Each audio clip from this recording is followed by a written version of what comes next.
Hello, everyone. We are Project 26 of the Data Plus/Climate Plus program, and our project was called Making Climate Hazard Risk Data Useful for North Carolina Communities. We're going to talk about what we have been doing for the past 10 weeks this summer. Our project ultimately focused on evaluating flooding in Creswell, North Carolina. Creswell is a predominantly Black, rural, and underserved township in eastern North Carolina, and it was identified by the federal government in kind of cahoots of a larger effort to find regions in need of special support and financial assistance for developing climate resilience plans and climate disaster planning. So ultimately, our goal was to create a sort of pilot model that would allow us to evaluate the risk of flooding and the subsequent damages of that flooding, and target areas for infrastructure development for risk reduction in Creswell and also communities like Creswell. We ultimately did this first by trying to understand the flooding in Creswell, which started with identifying the existing flooding and stormwater infrastructure.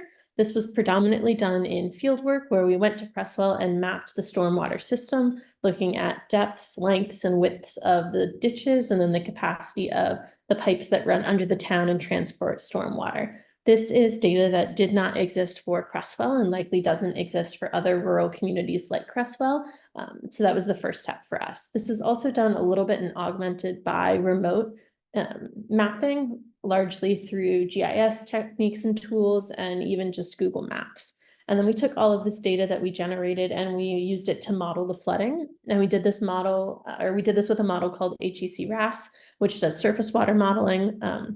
And the essential inputs of this model are the stormwater system that we mapped, and then also land cover, which is a federally maintained database and easily accessible. And that details the different types of surfaces that are in each community and ultimately things like their permeability.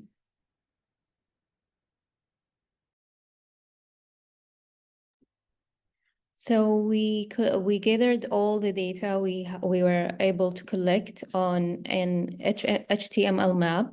So we started by the digital elevation model, which shows the darker colors are the lowest.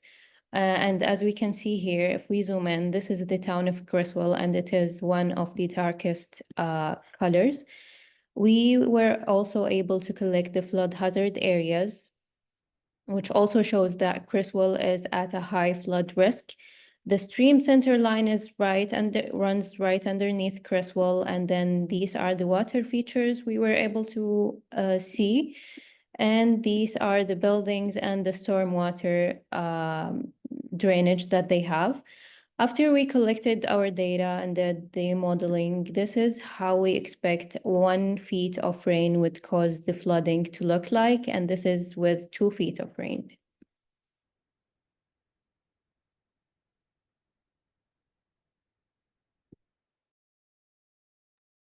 So using the HEC-RAS model, we were able to model how much water will be present in each of the building in Creswell, simulating different, inches of rain. As you can see in the graph over here, 0 inches, 1 inch, and 2 inch.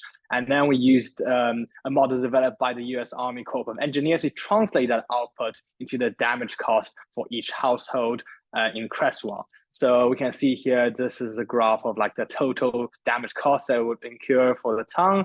And according to USA data, about the median salary there is $29,000.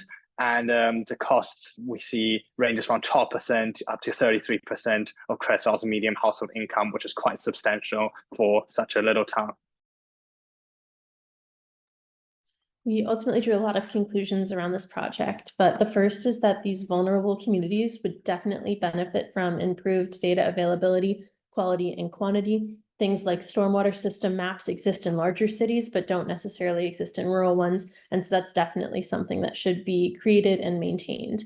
The other one is ultimately that there are very few easy to use, free, and well-documented risk models for these communities to utilize in disaster planning and resilience. So even if you have the input data that typically doesn't exist in rural communities, it's really hard to decide what sort of model you can run or what sort of output you might expect from these models. And that's documentation that definitely needs to be improved.